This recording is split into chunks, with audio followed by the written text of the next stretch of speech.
Alhamdulillah, pertamanya kita bersyukur kepada Allah Subhanahu wa taala.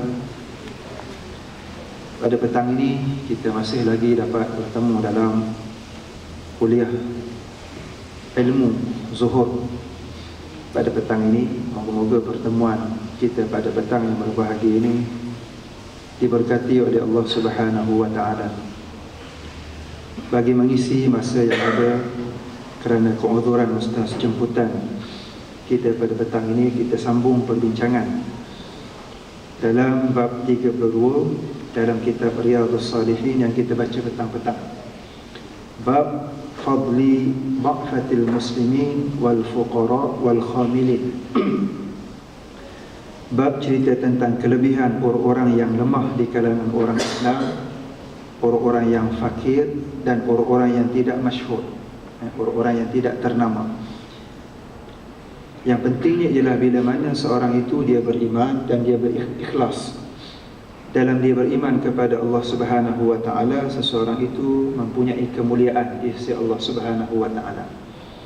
Dan dia, kalau dia seorang muslim, sama ada dia fakir ataupun kaya, sama ada dia masyhur ataupun tidak, sama ada dia lemah ataupun kuat, tapi kalau orang Islam itu seorang Islam yang betul-betul ikhlas kerana Allah, komit dia dalam melaksanakan ibadahnya pada Allah Subhanahu wa taala, orang ini tetap diberikan kemuliaan di sisi Allah Subhanahu wa taala.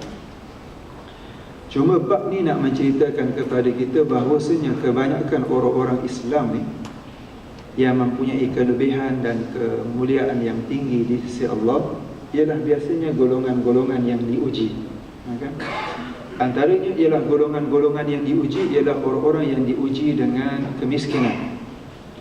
Ada orang diuji dengan lemah, tidak ada daya mampu untuk melawan kejahatan-kejahatan, kezaliman yang dilakukan kepadanya. Dan ada orang yang diuji dengan bentuk-bentuk ujian yang lain. Dalam bulan Aidil Adha ni, Raya Aidil Adha ni betul-betul mengajar kepada kita erti pengorbanan. Maka kita masih lagi berada dalam hari-hari tasyrik. Hujung nanti insya-Allah saya diminta oleh Haji Zul untuk share sikit pengalaman kita bawa korban tuan-tuan ke Myanmar. Saya, Haji Zul dan beberapa sahabat yang lain, kita pergi ke Myanmar bawa ni, bawa korban yang diamanahkan oleh tuan-tuan, dan di situ pun ada pengorbanan yang terpaksa kita tempuhi, kan, nak melaksanakan ibadah korban. Sebab itulah ibadah ni dia lebih manis bila kita laksanakan, bila kita menghadapi ujian-ujian, menghadapi sedikit kesukaran. Bila kita kenang balik dalam masa kita melaksanakan ibadah tersebut dengan kesusahan-kesusahan yang dilalui, kita akan rasa kemanisannya. Tuan-tuan pergi mengerjakan ibadah haji. Saya dapat WhatsApp daripada kawan-kawan dekat Mina, baru lepas selesai melaksanakan lontar di Mina Jamrah. Maknanya kalaulah ibadah yang kita lakukan itu tidak ada cabaran, tidak ada pengorbanan yang perlu kita berikan, maknanya ibadah yang kita lakukan itu kita tidak rasa sangat dia punya nilai.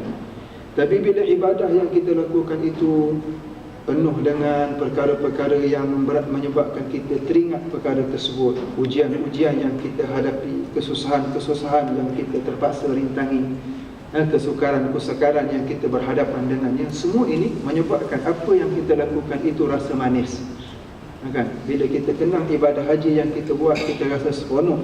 Walaupun waktu kita melaksanakan ibadah tersebut kita menghadapi pelbagai kepayahan dan kesukaran.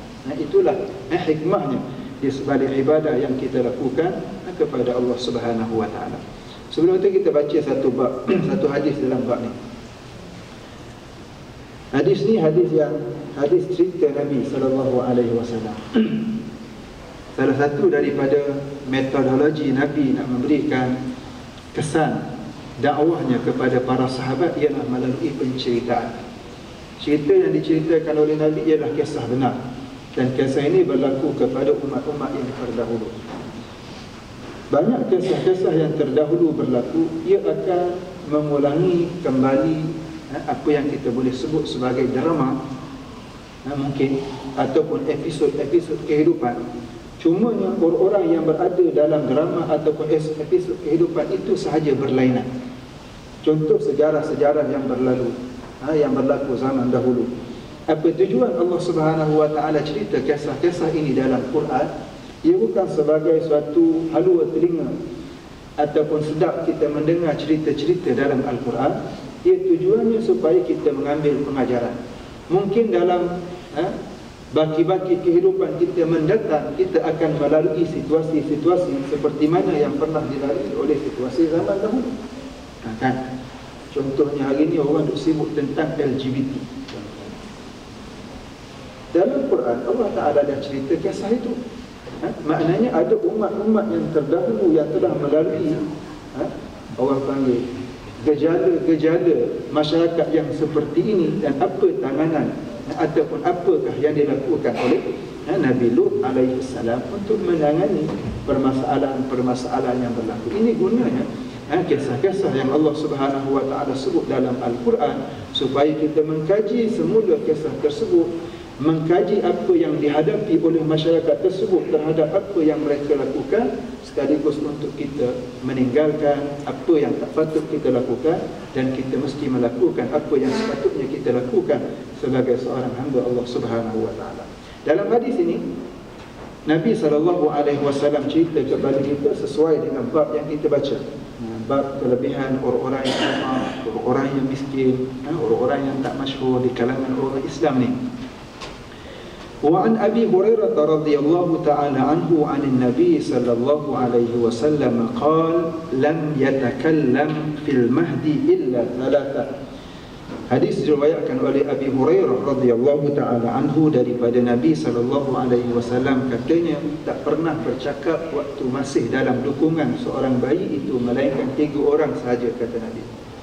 Waktu seorang manusia berada dalam dukungan ibunya, baby, tidak ada orang boleh bercakap masa kecil kecuali 3 orang lelaki, kata Nabi, ataupun 3 orang bayi, 3 orang bayi. Isa bin Maryam, pertama ialah Nabi Isa ibn Maryam. Nabi Isa anak kepada Sayyidatina Maryam. Waktu dilahirkan, Sayyidatina Maryam menghadapi ujian yang sangat hebat, tuan-tuan. Tuan-tuan mungkin boleh imagine macam mana perasaan yang dihadapi oleh Sayyidatina Maryam waktu dia mengandung tanpa bapa, sedangkan dia adalah merupakan seorang perempuan yang saleh. Maryam itu sendiri dalam bahasa Ibrani yang maknanya abidah, seorang yang kuat ibadah. Maryam tiba-tiba mengandung tanpa ada bapa, tak pernah kahwin, tiba-tiba mengandung. Tuan-tuan boleh imagine macam mana perasaan yang dihadapi oleh Sayyidatina Maryam, apatah lagi bila dia telah melahirkan anaknya. Waktu itu dia ditahmah, dia dikecam, dia dilemparkan dengan pelbagai tuduhan, sehinggalah Allah Subhanahu wa taala meredakan tekanan yang dihadapi oleh Sayyidatina Maryam. Allah Subhanahu wa taala menjadikan Nabi Isa alaihi salam berkata-kata sebagai menyokong kepada Sayyidatina Maryam, membersihkan Sayyidatina Maryam daripada apa yang ditahmah oleh masyarakat dia pada waktu itu. Itu pertama. Yang keduanya wasahibu Juraij. Yang keduanya ialah sahabat sahib Juraij, sahabat kepada Juraij, kawan sahib Juraij, nama dia Juraij. Wa kana Juraijun rajulan 'abida. Juraij ni seorang ahli ibadah, lelaki yang kuat ibadah. Rajulan, seorang lelaki kuat ibadah. Fattakhadha sawma'atan, sehingga kuatnya ibadah dia adakan satu tempat untuk dia beribadah kepada Allah. Kalau kita macam mihrab ataupun pondok, satu pondok, satu ruang yang kecil, surau, masjid dan sebagainya, tempat dia fokus untuk ibadah pada Allah. Fakana fiha fa'atathu ummuhu wa huwa yusalli. Waktu dia sedang beribadah dalam pondok dia, dalam mihrab dia, dalam tempat ibadah yang dia sedang beribadah padanya, tiba-tiba datang ibunya dalam keadaan dia sedang sembahyang. Faqalat ya Juraij, ibunya memanggilnya Juraij, Juraij, daripada luar tempat dia beribadah. Faqala ya Rabbi ummi wa salati.